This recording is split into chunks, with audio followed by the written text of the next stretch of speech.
receive as well this revelation. Madalas po ang pagbibigay natin is really a revelation.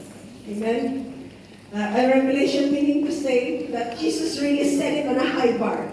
Amen? So, considering from Old Testament to the New Testament, sa New Testament for you are really set on a high bar. Sabihin mo nga sarili mo, it's really set on a high bar.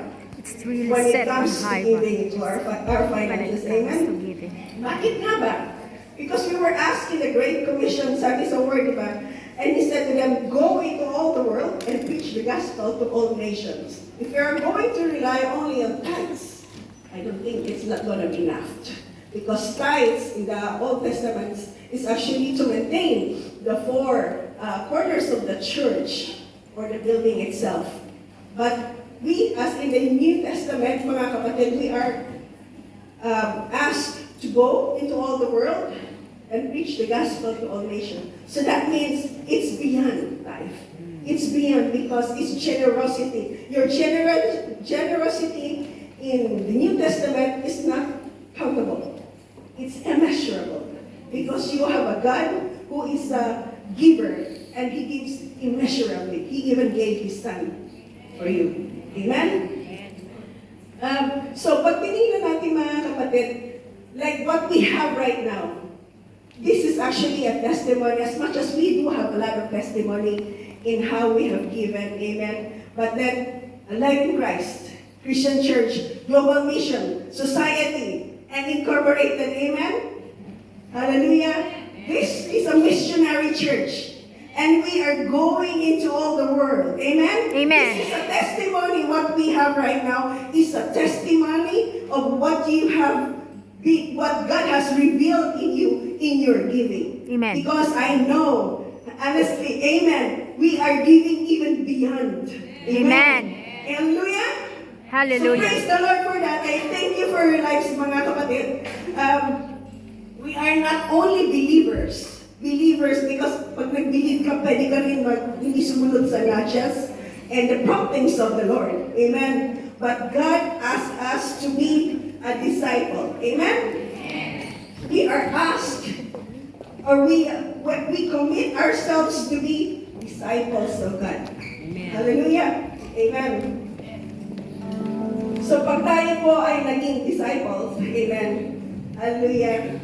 When you commit and decide yourself to be a disciple of Christ, amen. So you become more like Christ. Amen? Hallelujah. So that's why you give more.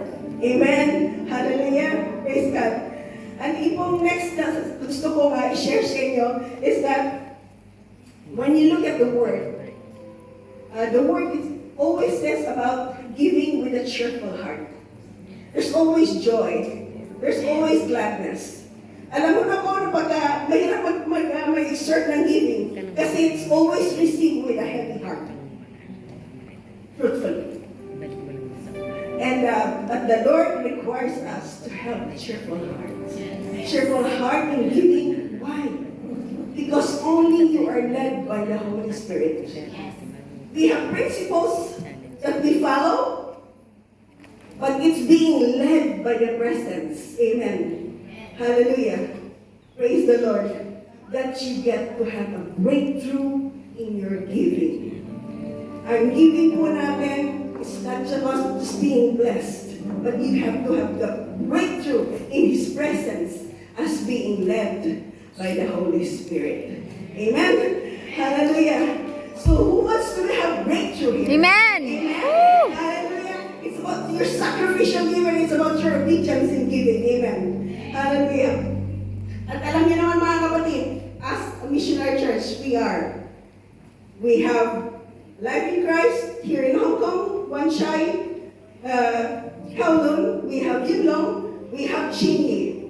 Then we have Shenzhen, we have Macau, and then we have Thailand now, and also, hallelujah, and more than 30 plus pastor na doon na count in Philippines. Ang dami po, and so forth. Expansion para sa Alive in Christ. Amen? Amen. So today, take a pause, take a moment as you give. Check the posture of your heart. Is that a cheerful heart? In giving, I challenge you today. Kahit po anong laman yan, is your heart right? When you did, itama niyo po namin mga kapatid.